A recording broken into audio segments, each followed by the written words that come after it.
Bom, muito boa tarde a todos os colegas e participantes desta live, diretamente aqui a partir do Santuário de Fátima, em Portugal.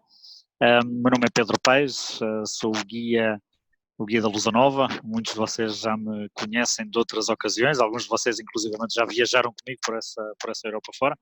Acabo de receber aqui uma mensagem do nosso colega Sérgio, que está aí no nosso escritório, aí que está, digamos, a coordenar esta emissão ao vivo, que parece que teve aqui um problema técnico qualquer, e que estará dentro de alguns instantes a juntar-se a nós, para nós efetivamente darmos início aqui à transmissão em direto daquele que é considerado um dos santuários marianos mais emblemáticos, mais profundos a nível do mundo católico.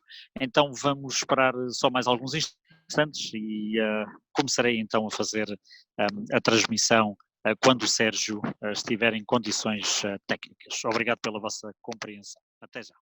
Então, tal como eu já disse, e vou voltar a dizer então, não me custa absolutamente nada, aliás é um prazer imenso estar aqui hoje no dia de Nossa Senhora, porque, enfim, penso que aqueles que são católicos saberão com certeza, sempre, todos os anos, entre o dia 13 de maio e o dia 13 de outubro, cada 13 de cada mês chama-se Dia de Nossa Senhora, porque marca efetivamente as aparições que ocorreram nesse ano de 1917, entre o dia 13 de maio e o dia 13 de outubro, sempre a cada dia 13.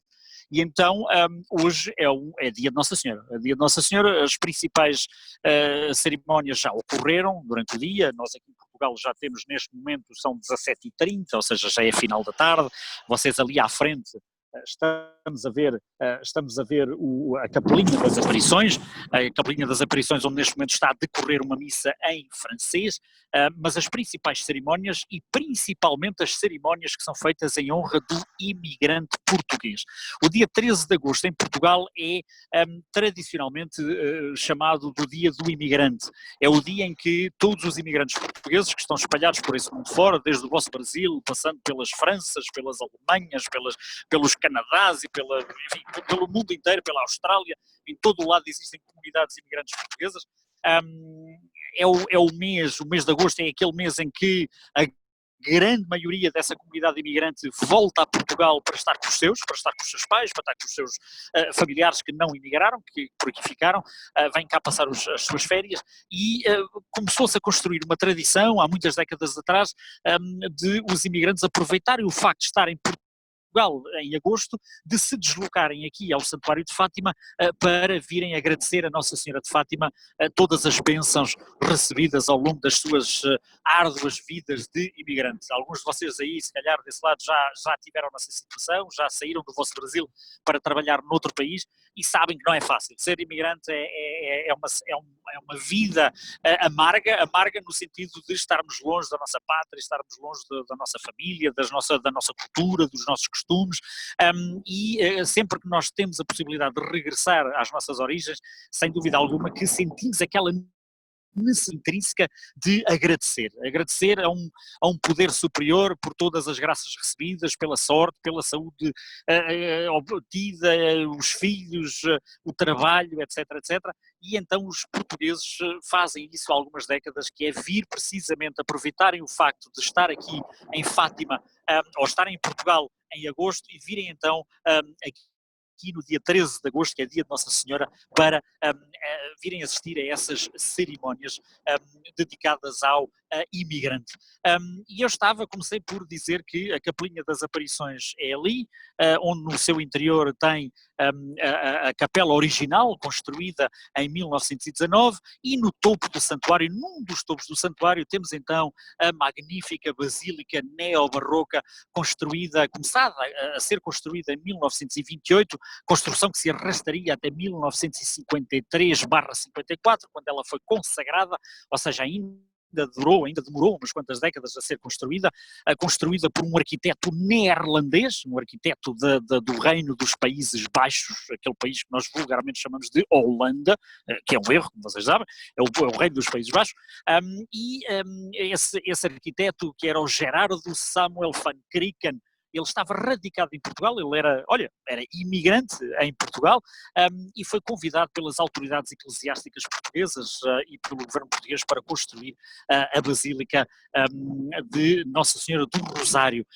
E eu tinha realmente preparado para todos vós uma mostra do interior da Basílica. Ora, eu não posso fazer uma gravação ao vivo no interior da Basílica, por questões óbvias, ou seja, as pessoas estão aqui para orar, estão aqui para estar na sua paz, no seu silêncio, e não fazia sentido nenhum agora aparecer eu ali, feito artista, e estar ali blá blá blá a falar alto e a incomodar os fiéis, que sabe Deus, alguns deles vêm do outro lado do mundo para estar aqui durante um par de horas. Não tinha esse direito, não tenho esse direito. Então o que é que eu fiz?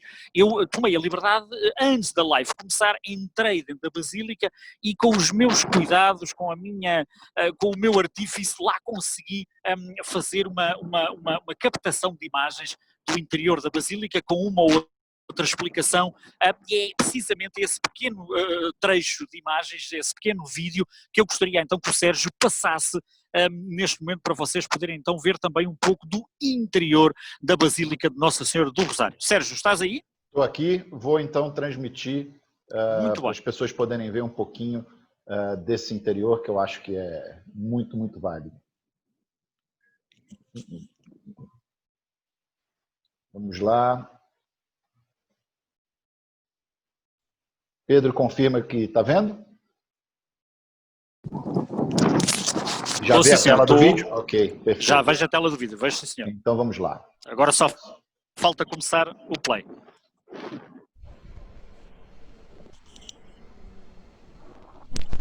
Bom, minha gente, então agora neste momento estamos no interior da Basílica de Nossa Senhora do Rosário de Fátima, uma basílica que começou por ser uma igreja, já que só receberia o título de basílica em 1954.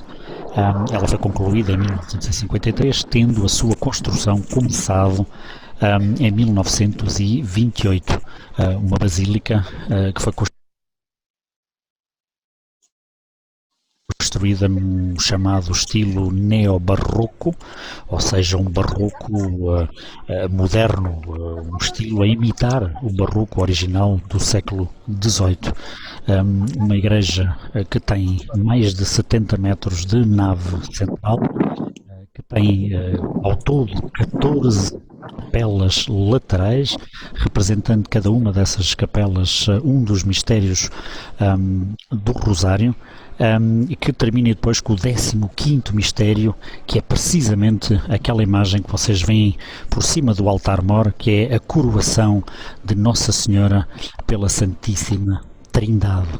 Uma igreja, como vocês podem ver, que neste momento segue regras muito rígidas no que diz respeito ao sentar dos fiéis. Vocês podem ver estas imagens, estes cartazes que estão em cima dos bancos, que dizem onde é que os fiéis se podem e devem sentar, ou seja, para manter a distância social requerida devido à situação da pandemia do vírus Covid.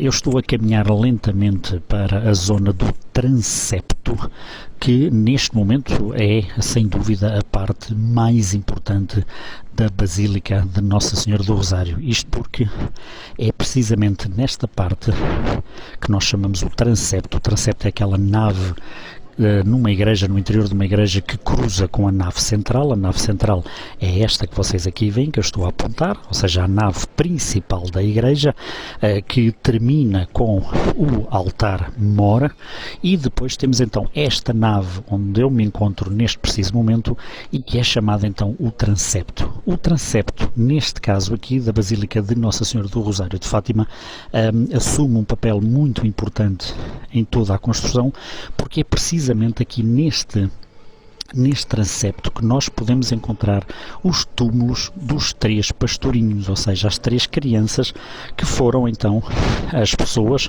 que experienciaram, que viram, que viveram as aparições de Nossa Senhora de Fátima entre o dia 13 de maio de 1917 e o dia 13 de outubro desse mesmo ano. Aqui nós estamos perante os túmulos de Santa Jacinta, ao lado esquerdo, e à direita a sua prima, a Irmã Lúcia. Atenção, Irmã Lúcia, não é Santa Lúcia, porque a Lúcia ainda não foi beatificada. Então temos Santa Jacinta, que já foi beatificada, já é santa, e a sua prima, a Irmã Lúcia, que queremos nós que dentro de alguns anos provavelmente irá ser beatificada também. Depois, do outro lado, sentido oposto ao qual eu me encontro agora neste momento, temos o túmulo de... Temos aqui, vamos aproximar-nos, o túmulo de São Francisco. Francisco, que era irmão da Jacinta e que, por sua vez, ambos eram primos direitos da Lúcia. Então aqui temos o túmulo do rapaz, do Francisco, que, tal e qual como as suas primas, presenciou, viveu as aparições de Fátima entre o dia 13 de maio e o dia 13 de outubro de 1917. Agora, tenho a possibilidade de mostrar a parte contrária àquela que eu me encontrava há pouco, ou seja, a entrada da igreja com o órgão na parte superior. E temos então, digamos, a grande portada, que é a entrada ou a saída, dependendo, obviamente, de que lado nós nos dirigimos, da igreja. Igreja, tal como eu dizia, que tem no total as 14 capelinhas laterais, representando cada uma delas um dos mistérios do Rosário, que termina depois com a coroação de Nossa Senhora, que vocês estão a ver esta imagem muito bonita, a coroação de Nossa Senhora pela Santíssima Trindade.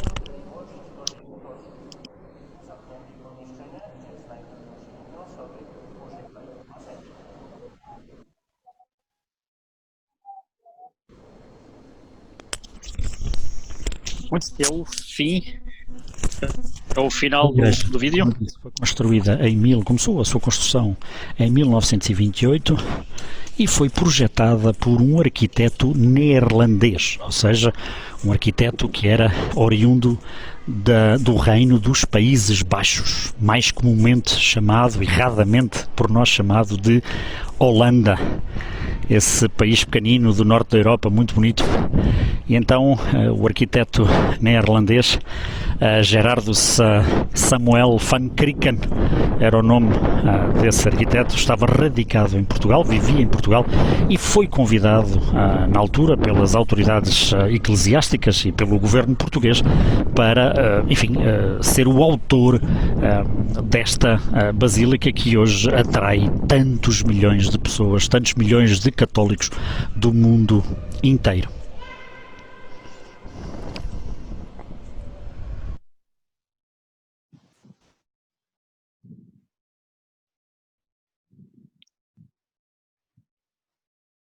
Pronto, Pedro.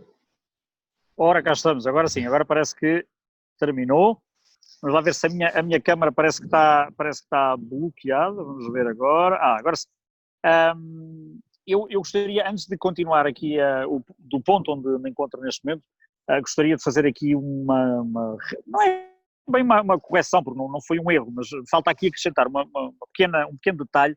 Eu disse-vos que as 3 crianças, a Jacinta e o Francisco, foram beatificados e a Lúcia ainda não, como tal, não é santa. Atenção, tenho que me corrigir, não é a beatificação que dá o estatuto de santo, é a canonização. Ou seja, primeiro o processo para a canonização, para se atingir a canonização, é um processo complexo dentro da Igreja Católica, muitos de vocês sabem isso, não é do pé para a mão que se canoniza alguém, a Igreja é muito picuinhas, há processos de canonização que levam séculos até estarem concluídos, coisa que não aconteceu neste caso, aqui foram 100 anos, demorou 100 anos o processo, mas a Jacinta e o Francisco foram numa primeira fase beatificados e a canonização dá-se após a beatificação, ou seja, a beatificação é um dos passos para se obter o título de santidade, e a canonização é, digamos, o passo final. E foi isso que aconteceu no dia 13 de maio de 2017,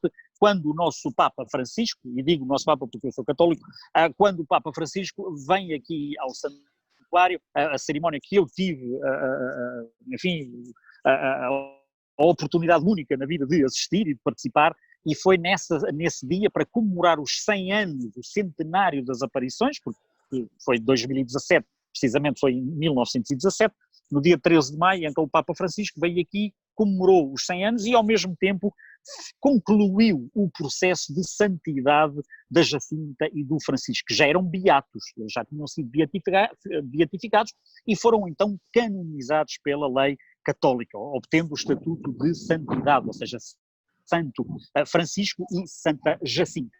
A Lúcia ainda não é, porque, lá está, a Lúcia foi a última a falecer. A Lúcia morreu há pouco tempo atrás, há poucos anos, em 1997, se não estou em erro, 96 ou 97, faleceria a Lúcia. E como tal, ainda é impossível a Igreja Católica ter já concluído todo o processo. Eu acredito que sim, acredito que será dentro de poucos anos. A Lúcia será também ela alvo do processo total de canonização, e será ela também, receberá ela também o título de santidade, ou seja, será elevada a Santa Lúcia, tanto mais que o processo já está em marcha, já estão a ser estudados os milagres que são atribuídos à sua intercessão, e então penso que será dentro de pouco. Mas eu queria realmente corrigir-me.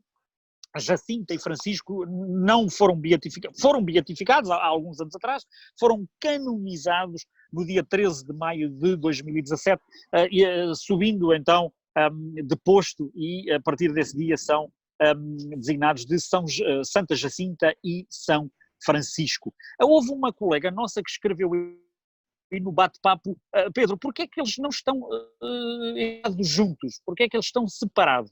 Bom, foi uma decisão, enfim, simpática.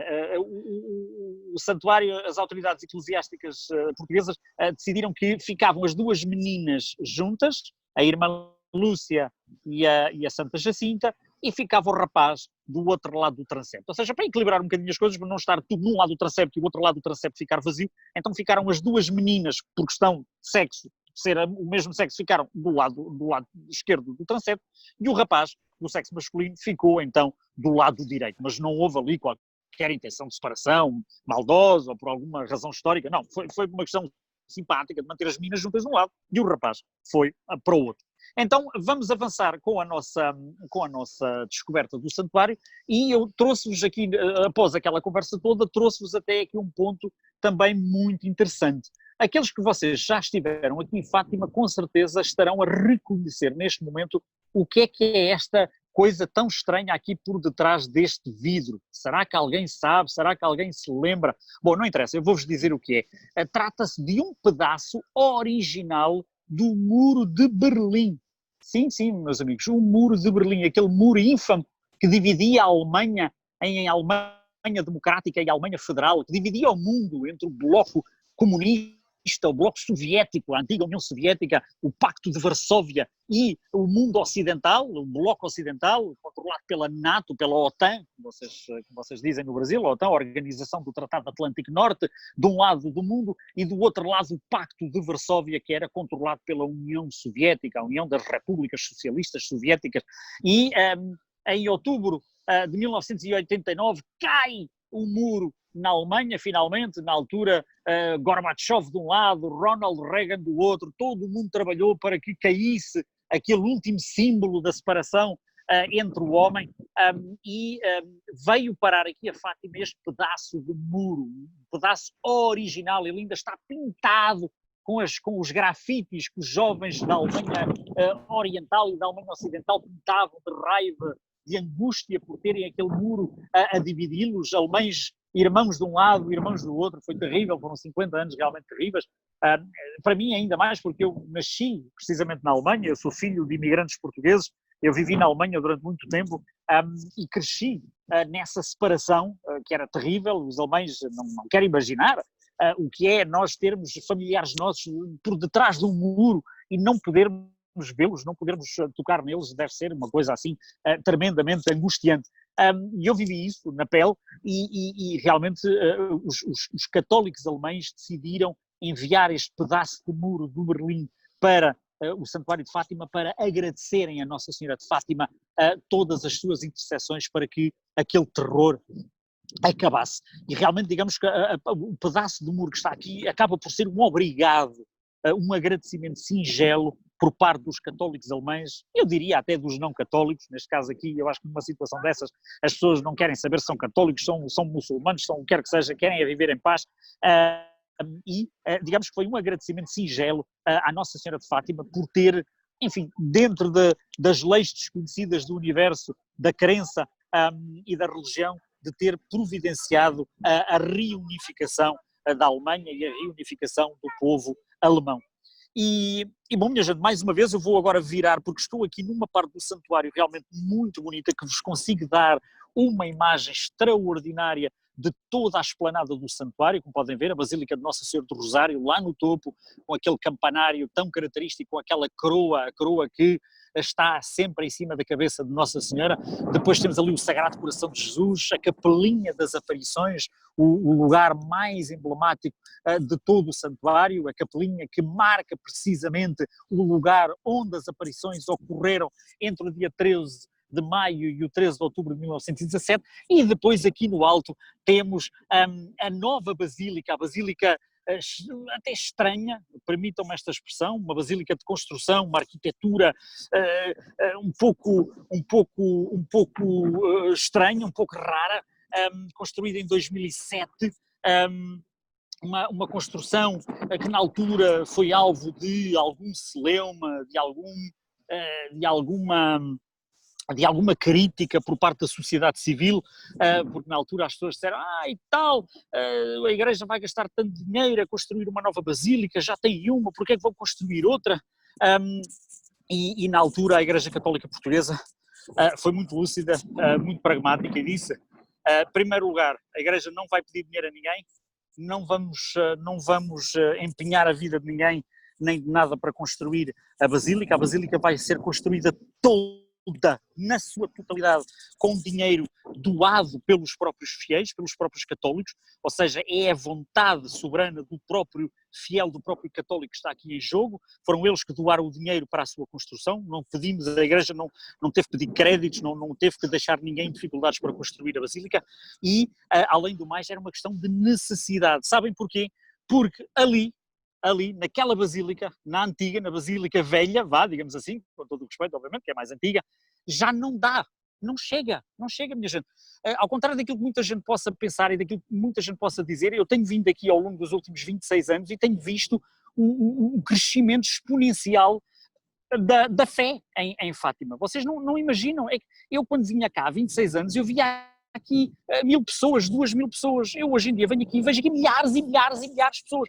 Quando às vezes ouço aquela coisa que os católicos são menos, são cada vez menos, eu não sei onde é que vão buscar essa estatística, eu sinceramente não consigo entender como é que às vezes entidades oficiais emanam para o público determinadas estatísticas, quando eu que venho aqui há 25 anos ou há 26 anos, vejo precisamente o contrário. Eu vejo cada vez mais católicos no Santuário de Fátima e não cada vez menos.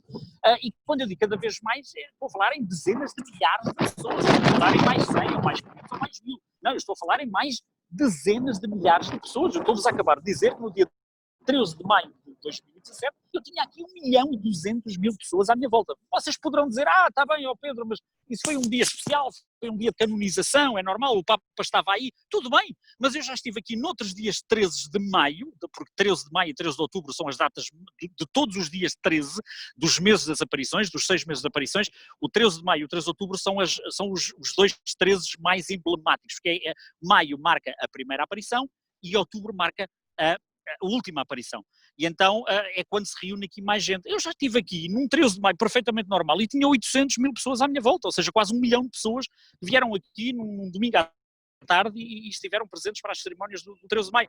Ou seja, não estou com isto a vender peixe, não estou com isto a vender a Igreja Católica, não estou com isto a vender a fé católica, de longe disso, a religião e água benta cada um toma a que quer, isto é muito importante, e que assim seja para que o mundo viva em paz e harmonia, mas a verdade é que do ponto de vista de estatística há algo que não bate certo, porque, tal como eu acabei de dizer, ao contrário daquilo que muita gente, muitos órgãos de informação ditam cá para fora, eu vejo cada vez mais católicos em Fátima, e não menos católicos. Bom, aqui temos então a Basílica da Santíssima Trindade, que foi construída por necessidade, ou seja, aquela lá em cima, a Basílica de Nossa Senhora do Rosário, já não dava conta do mercado, já não chegava, já não chega para tantos milhares de pessoas, e a Igreja viu-se obrigada a construir uma nova basílica para albergar aqueles milhares de pessoas, principalmente as pessoas doentes, as pessoas incapacitadas, as pessoas que vêm aqui a Fátima, pessoas que vêm em cadeiras de rodas, pessoas que vêm em maca, pessoas que vêm nos últimos dos seus dias.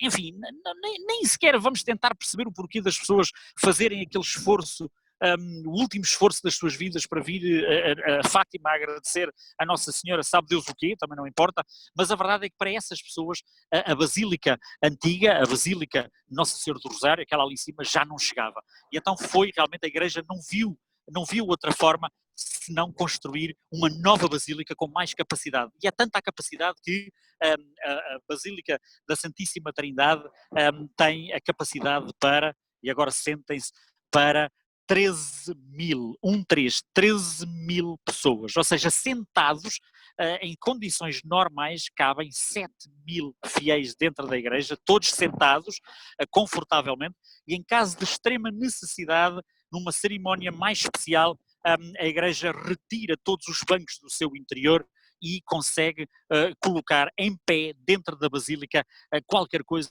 como quase 13 mil pessoas.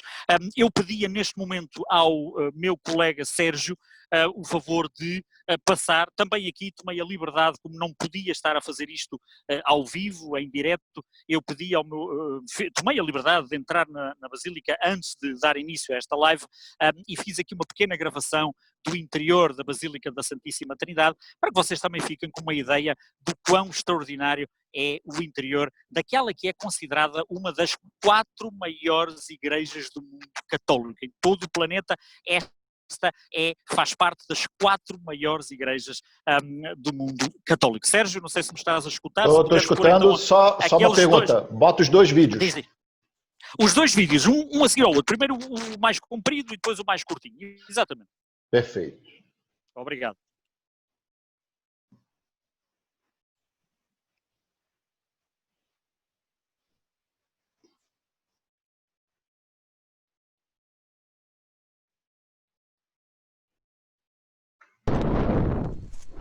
Estamos então agora dentro da Basílica da Santíssima Trindade, que é considerada uma das 4 maiores igrejas do mundo católico.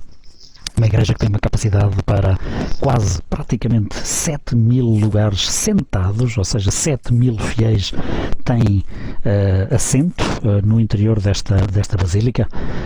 Uma basílica que, em caso de extrema necessidade, pode retirar todos estes bancos e passa a ter automaticamente uma capacidade para quase 13 mil fiéis. 13 mil pessoas poderão estar aqui de pé a assistir a um serviço religioso.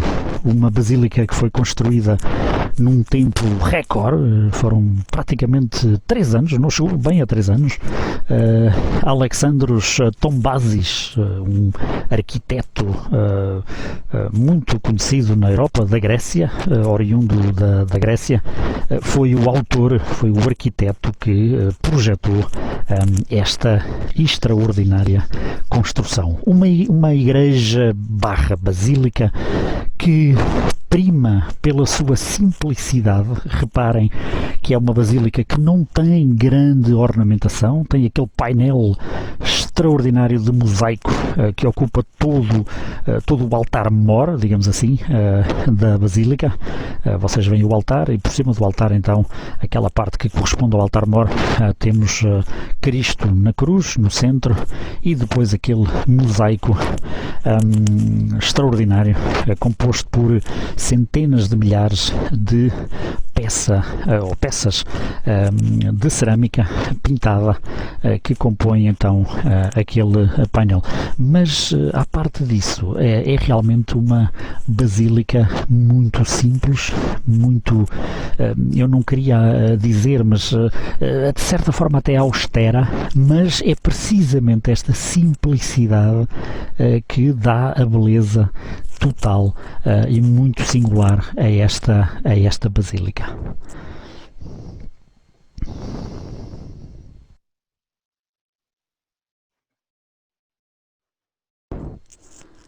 Para terminar a visita do interior da Basílica da Santíssima Trindade, um pormenor aqui no altar-mor, em que vocês veem ali aquele pequeno quadrado, no interior daquele quadrado um pouco maior, na frente da pedra do altar, e que é, ou que foi um pequeno presente de João Paulo II para Fátima, para Nossa Senhora de Fátima. Tem uma carta manuscrita, eu vou tentar aproximar. Tem ali um pedaço de papel, que é uma carta manuscrita por João Paulo II, uma oferta de um pedaço de pedra do túmulo de São Pedro, ou seja, João Paulo II deu ordens no Vaticano para que fosse retirado um pedaço de pedra do túmulo de São Pedro, na Basílica de São Pedro, e fosse ofertada a Nossa Senhora de Fátima como sendo a primeira pedra da construção para a Basílica da Santíssima Trindade.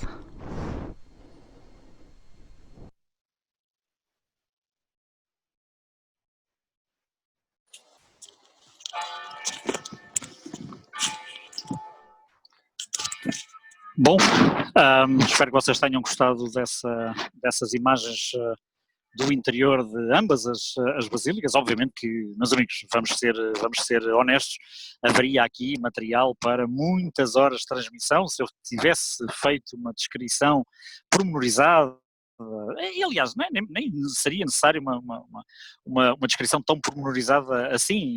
Bastaria uma visita como aquela que eu costumo fazer com os vossos clientes, com os vossos grupos, para termos tido aqui programa para 4 horas, ou seja, fazer uma visita mais ou menos detalhada de todo o santuário implica aqui um investimento de 3 horas e meia, sensivelmente, entre visitar as 2 basílicas, com a visita interior, com as explicações, com os detalhes, ir à capelinha, entrar na capelinha, o próprio museu, tem aqui o museu, ali aquele edifício que vocês veem ali à frente, aquele edifício grande, branco, com aquela fachada negra. No interior temos o Museu de Fátima, onde podemos encontrar, entre outras coisas, por exemplo, estou-me a lembrar das Rosas de Ouro. Vocês sabem que é provavelmente a oferta mais simbólica que um Papa pode fazer a uma individualidade, a um lugar, a um local que seja reconhecido oficialmente pelo Vaticano, pelo Estado do Vaticano e pelo Papa e pela Igreja Católica como sendo uma individualidade ou um local de grande importância para o mundo católico. O Papa oferece, em nome da Igreja Católica, a chamada Rosa de Ouro. E posso-vos dizer, por exemplo, que os lugares que receberam mais rosas de ouro até hoje foram muito poucos. Estou-me a lembrar a Basílica de São Pedro, obviamente, que é a Igreja-mãe da Igreja Católica, da fé católica. A Basílica de São Pedro recebeu até hoje, ao longo de 2000 anos, recebeu 5 rosas de ouro.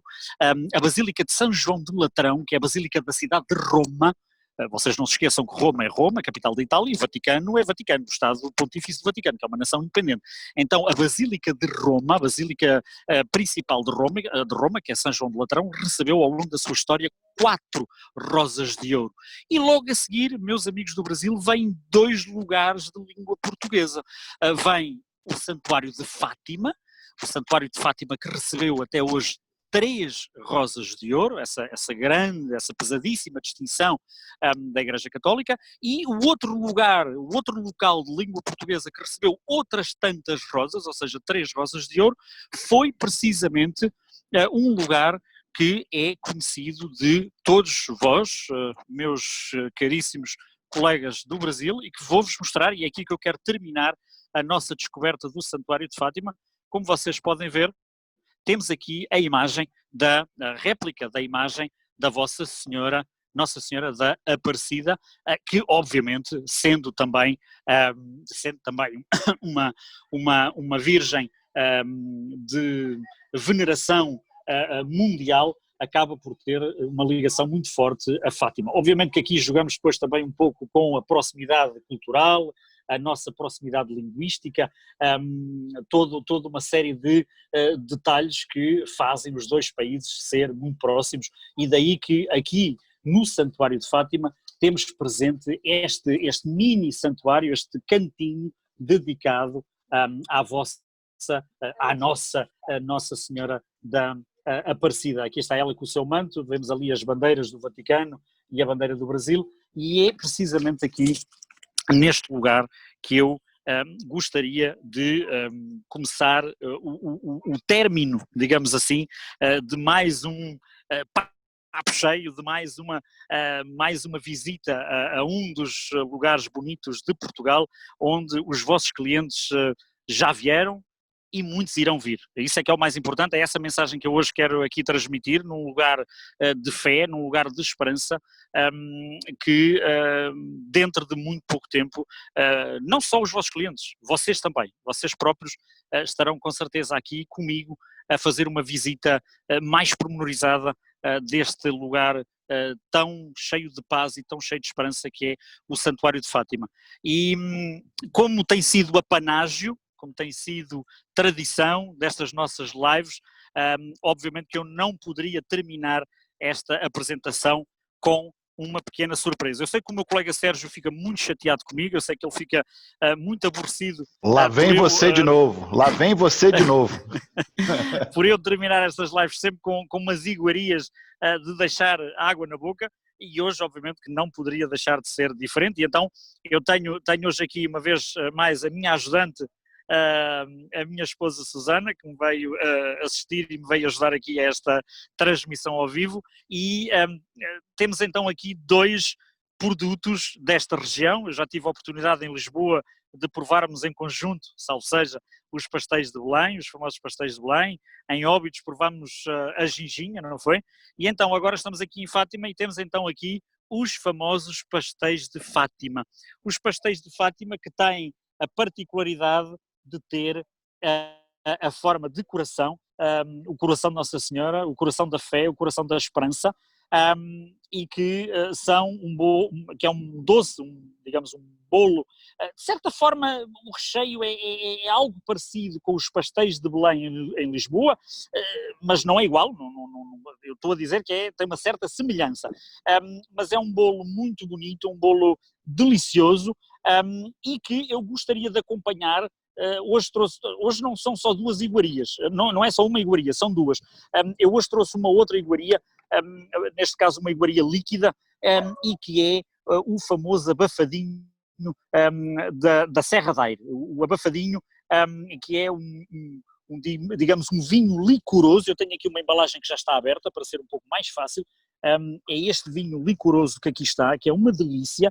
Eu não sei, alguns de vocês já tiveram a oportunidade de vir a Portugal, que já provaram aquela bebida que é chamada o Moscatel de Setúbal. Não sei até que ponto é que isto vos soa familiar, mas o Moscatel de Setúbal, que é um vinho licoroso dentro da gama do vinho do Porto, enfim, é uma comparação mal feita, mas poderemos pôr no mesmo patamar. Temos o vinho do Porto e depois temos ali os outros, temos o Favaios, temos o Moscatel de Setúbal, e este abafadinho encontra-se nesse patamar, ou seja, desses vinhos licorosos, digestivos, para beber após uma refeição, para acompanhar uma sobremesa, e é precisamente isso que eu vou fazer. A Susana neste momento está-me a encher aqui o meu copinho, vamos aqui virar, e o dela, pois claro, o dela também, que ela, coitada, andou aqui a carregar os pastéis de Fátima e as garrafas do abafadinho. Quem a viu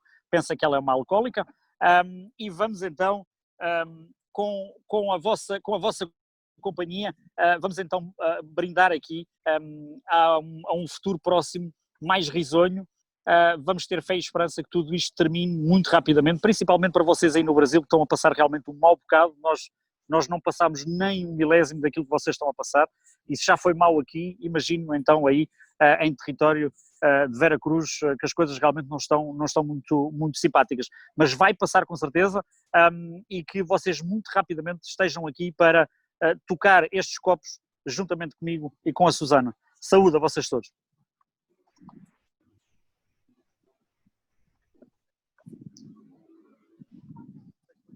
Pedro, olha, mais uma vez você deixou a gente com água na boca, isso não se faz.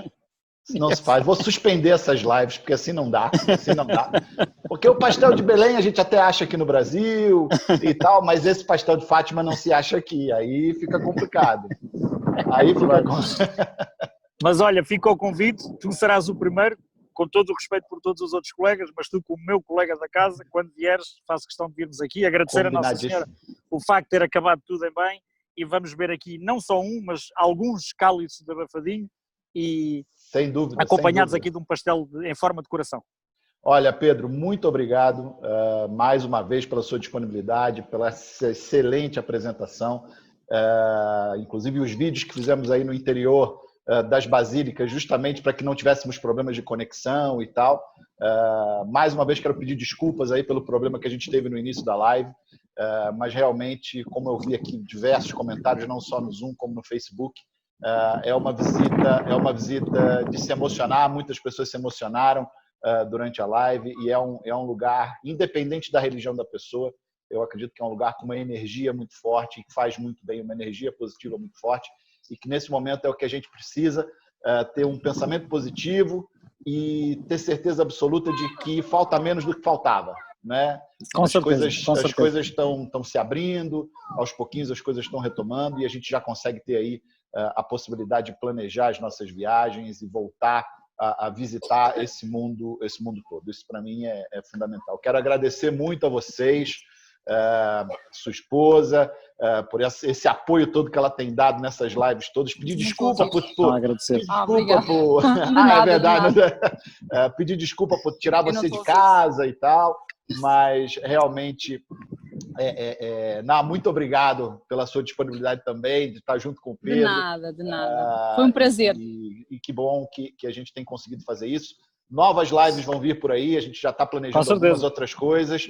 Eu aproveito para já convidar todo mundo que está assistindo. Na próxima semana, no dia 19 de agosto, nós vamos ter uma live direto da cidade do Porto, para conhecermos um pouquinho da cidade do Porto. E não vai ser com o Pedro, infelizmente, mas vai ser com a nossa guia Beatriz, que fica baseada vão estar muito bem acompanhados, vão estar muito bem conduzidos. Acompanhe a Lusa Nova nas redes sociais, acompanhe a Lusa Nova no Instagram, no Facebook, Lusa Nova Brasil, para que vocês possam receber os convites e receber os comunicados. E, enquanto isso, vou conversando com o Pedro para ver se a gente consegue criar e planejar novas lives também. Com certeza. Muito em breve. Já tenho ideias. Olha, então, saindo daqui, já vamos conversar. Grande abraço. Olha, Pedro, muito obrigado. Um abraço para vocês. Tchau, tchau.